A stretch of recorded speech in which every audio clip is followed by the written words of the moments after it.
മുഖ്യമന്ത്രിക്ക് കൊടുത്ത പരാതി PV അൻവർ പുറത്തുവിട്ടിരിക്കുകയാണ്. പാർട്ടി സെക്രട്ടറിക്ക് കൊടുത്ത പരാതിയും PV അൻവർ പുറത്തുവിട്ടിരിക്കുന്നു. എഴുതി കൊടുത്ത പരാതികളിൽ P ശശിയുടെ പേരില്ല. നേരത്തെ CPM സംസ്ഥാന സെക്രട്ടറി വാർത്താ സമ്മേളനം നടത്തി പറയുമ്പോഴും അക്കാര്യങ്ങൾ വളരെ വ്യക്തമായിരുന്നു. P ശശിയുടെ പേരില്ല എന്ന കാര്യം തന്നെ പറഞ്ഞിരുന്നു. P ശശിയുടെ കാര്യം അല്ലെങ്കിൽ അദ്ദേഹത്തിനെതിരായ ആരോപണങ്ങളിൽ അന്വേഷണം ഉണ്ടാകില്ല എന്ന കാര്യം വ്യക്തമായിരുന്നു. അതിന് കാരണമായി അദ്ദേഹം ചൂണ്ടിക്കാട്ടിയത് അങ്ങനെ ഒരു പരാതിയും ലഭിച്ചിട്ടില്ല എന്ന കാര്യമായിരുന്നു. ഇപ്പോൾ PV അൻവറും അക്കാര്യം തന്നെ സ്ഥിരീകരിക്കുകയാണ്. പാർട്ടി സെക്രട്ടറിക്ക് കൊടുത്ത പരാതി അദ്ദേഹം പുറത്തുവിടുകയാണ്. എഴുതി കൊടുത്ത പരാതികളിൽ ശശിയുടെ പേരില്ല. പരാതികൾ പുറത്ത് വിട്ടിരിക്കുന്നു PV അൻവർ. മനു ഭരത് നമുക്കൊപ്പം വിവരങ്ങളുമായി ചേരുകയാണ്. മനു, PV അൻവർ രംഗത്ത് വരുമ്പോൾ പല വിധത്തിലുള്ള ചർച്ചകൾക്ക് അത് വഴിവെച്ചിരുന്നു. പാർട്ടിയിലെ ഒരു വിഭാഗത്തിന്റെ പിന്തുണയോടുകൂടി P ശശിക്കെതിരായ നീക്കമാണ് PV അൻവർ നടത്തുന്നത് തുടങ്ങിയ പലതരത്തിലുള്ള വ്യാഖ്യാനങ്ങൾക്കും അത് വഴിവെച്ചിരുന്നു. പക്ഷേ ഇപ്പോൾ പരാതി PV അൻവർ പുറത്തുവിടുമ്പോൾ അതിൽ P ശശിയുടെ പേരില്ല എന്നത് വ്യക്തമാവുകയാണ്. CPM സംസ്ഥാന സെക്രട്ടറി പറഞ്ഞതും സമാനമായ കാര്യമാണ്. എന്താണ് നമ്മൾ ഇതിൽ നിന്ന് വായിച്ചെടുക്കേണ്ടത്?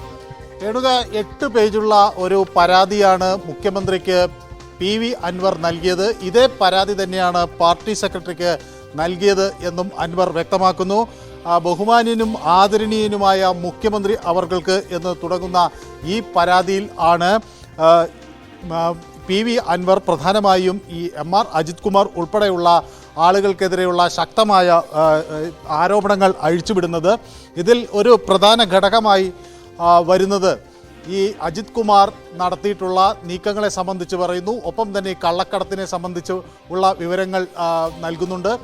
അതോടൊപ്പം തന്നെ അജിത് കുമാർ നടത്തിയിട്ടുള്ള ഇടപാടുകളെ സംബന്ധിച്ചും ഒക്കെ ഈ പരാതിയിൽ വ്യക്തമായി പറയുന്നുണ്ട്. ഈ മരം മുറിയെ സംബന്ധിച്ചുള്ള വിവരങ്ങളാണ് ആദ്യം ഈ പരാതിയുടെ ഭാഗമായി പറയുന്നത്. മരം മുറി എങ്ങനെ ഈ പരാതിയുടെ ഭാഗമായി വന്നു എന്നത് അദ്ദേഹം വ്യക്തമാക്കുന്നുണ്ട്. അതോടൊപ്പം തന്നെ അതിനുശേഷം ഈ മലപ്പുറം SP ഓഫീസിൽ മരങ്ങൾ മുറിക്കാൻ സോഷ്യൽ ഫോറസ്ട്രി നിശ്ചയിച്ച വിലയിൽ നിന്ന് 150% കുറവ് വരുത്തി വിൽപ്പന നടത്തിയ കാര്യം ഈ പരാതിയിൽ വ്യക്തമായി പറയുന്നുണ്ട്. മലപ്പുറം ജില്ലാ പോലീസ് മേധാവി ശശിധരൻ നൽകിയ പരാതിയിൽ പറയുന്ന കാര്യങ്ങളും അദ്ദേഹം വ്യക്തമാക്കുന്നുണ്ട്. അതോടൊപ്പം തന്നെ ഈ അജിത് കുമാറിനെ സംബന്ധിച്ചുള്ള പരാതികൾ അക്കമിട്ടാണ് നിരത്തുന്നത്.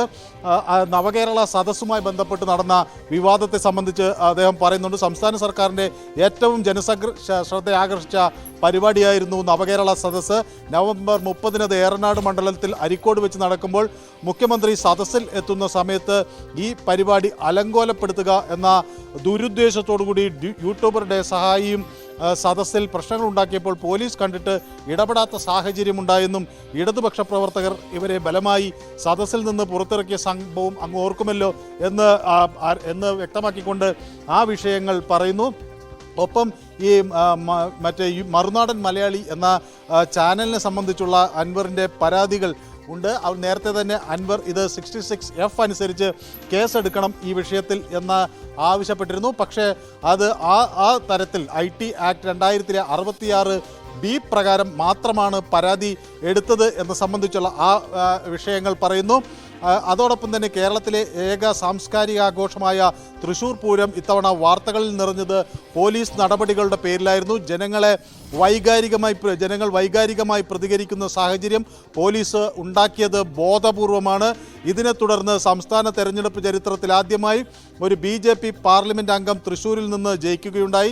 നഗരത്തിൻ്റെ ചുമതലയുള്ള ഒരു ഉദ്യോഗസ്ഥൻ്റെ മാത്രം തീരുമാനമല്ല ആ പോലീസ് നടപടി ഉണ്ടായ സമയത്ത് ADGP അജിത് കുമാറിൻ്റെ സാന്നിധ്യം തൃശ്ശൂരിൽ ഉണ്ടായിരുന്നു എന്ന് 8 പേജുള്ള ഈ പരാതിയിൽ അൻവർ അടിവരയിട്ട് പറയുന്നു.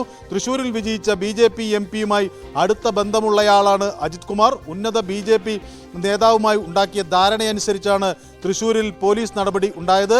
അതിൽ ADGP അജിത് കുമാറിൻ്റെ പങ്കും സാന്നിധ്യവും ഇതുമായി നടന്ന ഗൂഢാലോചനയും അന്വേഷണ വിധേയമാക്കണം എന്ന് 4ാമത്തെ ഇനമായി അൻവർ ആവശ്യപ്പെടുന്നു. അങ്ങനെ അക്കമിട്ടാണ് അൻവർ ഈ പരാതിയിൽ തൻ്റെ ആരോപണങ്ങൾ നിരത്തുന്നത്. ADGP MR അജിത് കുമാറിൻ്റെ നേതൃത്വത്തിലുള്ള സൈബർ സംഘത്തിൽ ഒരു വിഭാഗം മുഖ്യമന്ത്രിയും MLA-മാരും അതുപോലെ സംസ്ഥാനത്തെ ജനപ്രതിനിധികളും അതുപോലെ പ്രമുഖരും സിനിമാ മേഖലയിലുള്ളവരുടെയും ഒക്കെ ഓഫീസുമായി ബന്ധപ്പെട്ട് പ്രവർത്തിക്കുന്ന ഫോൺ കോളുകൾ ചോർത്തുന്നു എന്ന ഗുരുതര ആരോപണം കൂടി അൻവർ തൻ്റെ 5ാമത്തെ ഇനമായി ഈ പരാതിയിൽ ഉന്നയിക്കുന്നു.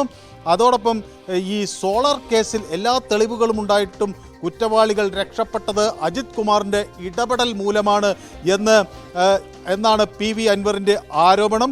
ഒരു പോലീസ് ഉദ്യോഗസ്ഥൻ്റെ എനിക്കയച്ച ശബ്ദ സന്ദേശം ഇതിന് തെളിവാണ് എന്ന് അൻവർ പറയുന്നു. അതിൻ്റെ സത്യാവസ്ഥ അന്വേഷിച്ച് പുറത്തു കൊണ്ടുവരണം എന്ന് വ്യക്തമാക്കുന്നു. അതോടൊപ്പം തന്നെ ADGP അജിത് കുമാർ, സുജിത് ദാസ്, അതുപോലെ മലപ്പുറം ജില്ലയിലെ ഡാൻസ് ഓഫ് എന്നിവരുടെ നേതൃത്വത്തിൽ കരിപ്പൂരിൽ നടക്കുന്ന ഈ കള്ളക്കടത്ത് സ്വർണം തട്ടിക്കലുമായി ബന്ധപ്പെട്ട കാര്യങ്ങൾ ഈ പരാതിയുടെ ഭാഗമായി വരുന്നുണ്ട്. അത് ഗൗരവമായി അന്വേഷിച്ച് അതിൻ്റെ സത്യാവസ്ഥ കണ്ടെത്തണം എന്ന് അൻവർ ആവശ്യപ്പെടുന്നു. ഇതുൾപ്പെടെ പോലീസ് ഉദ്യോഗസ്ഥർക്കെതിരെ കർശന നടപടി സ്വീകരിക്കണമെന്നും അവരുടെ സ്വത്ത് കണ്ടുകെട്ടി അത് സർക്കാരിൽ നിക്ഷിപ്തമാക്കാനുള്ള നടപടികൾ നടത്തണം എന്നുമാണ് അൻവറിൻ്റെ ആവശ്യം. ഒപ്പം ADGPയുടെ വിവാദമായ വീടിന് തിരുവനന്തപുരം കവടിയാറിനടുത്തുള്ള വീടിനെ സംബന്ധിച്ച് ഉള്ള പരാതിയും ഇതിൽ 8ാമത്തെ ഇനമായി ചേർത്തിരിക്കുന്നു. ADGP അജിത് കുമാർ, അങ്ങനെ ADGP അജിത് കുമാറിനെതിരെയാണ് പരാതിയിൽ കൂടുതൽ ഭാഗം PV അൻവർ നീക്കിവെച്ചിരിക്കുന്നത് എന്നതാണ് അതിൽ നിന്ന് പുറത്തു വന്ന പരാതി പരിശോധിക്കുമ്പോൾ നമുക്ക് മനസ്സിലാകുന്നത്. ഞാൻ മനുവിലേക്ക് തിരിച്ചെത്താം. ഇപ്പോൾ